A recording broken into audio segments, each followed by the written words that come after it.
அன்புக்குரியவர்களே, ஆண்டவர் இயேசுவின் இனிய திருப்பெயரில் உங்களை அன்போடு வாழ்த்துகின்றேன். இயேசுவின் ஆளுமை என்னும் தொடரில் இயேசுவே நிறைவு தருபவர், இயேசுவே நிறைவேற்றுபவர், இயேசுவே அனைத்துக்கும் நிறைவாக இருக்கிறார் என்று தொடர்ந்து சில செய்திகளை உங்களோடு பகிர்ந்து வருகின்றேன். இன்று இயேசுவே திருச்சட்டத்தின் நிறைவு, இயேசுவே மறைநூலின் நிறைவு, இயேசுவே மறைநூல் வாக்குறுதிகளின் நிறைவு என்னும் செய்தியை உங்களோடு பகிர்ந்து கொள்ள விரும்புகின்றேன்.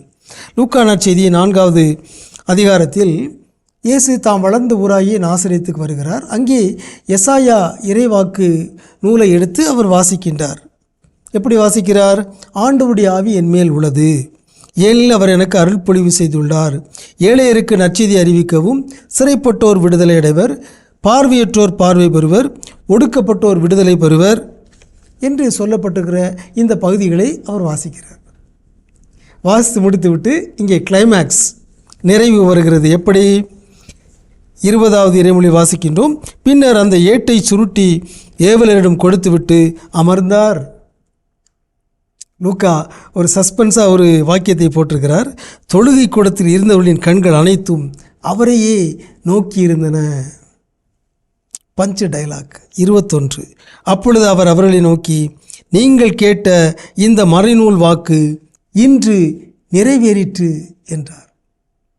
அது மட்டும் இல்லை, அவர் வாயிலிருந்து வந்த அருள்மொழிகளை கேட்டு வியப்புற்று, இவர் யோசேப்பின் மகனல்லரோ என கூறி எல்லாரும் அவரை பாராட்டினார்கள்.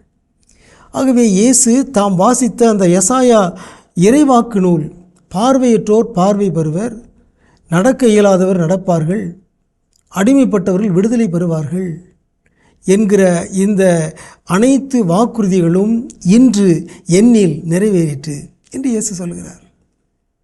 கூடியிருந்த எல்லோரும் அதை கேட்டு வியந்து போகிறார்கள், மலைத்து போகிறார்கள், பாராட்டுகிறார்கள். இயேசு மறைநூல் வாக்கின் நிறைவாக இருக்கிறார். இயேசு அனைத்து வாக்குறுதிகளின் நிறைவாக இருக்கிறார். கடவுள் நம் வாழ்வில் நமக்கு தந்திருக்கின்ற அனைத்து வாக்குறுதிகளின் நிறைவாக இயேசு இருக்கிறார்.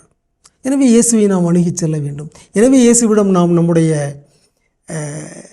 தேவைகளை எடுத்து சொல்ல வேண்டும். அவர் அனைத்தையும் நிறைவு செய்பவராக இருக்கிறார். இயேசுவே நம் வாழ்வின் நிறைவு. எனவே இயேசுவை அணுகி செல்வோமாக, நம் தேவைகள் அனைத்தையும் நிறைவுபடுத்தி கொள்வோமாக. உங்களுக்கு அமைதி உரித்தாக. சிறப்பான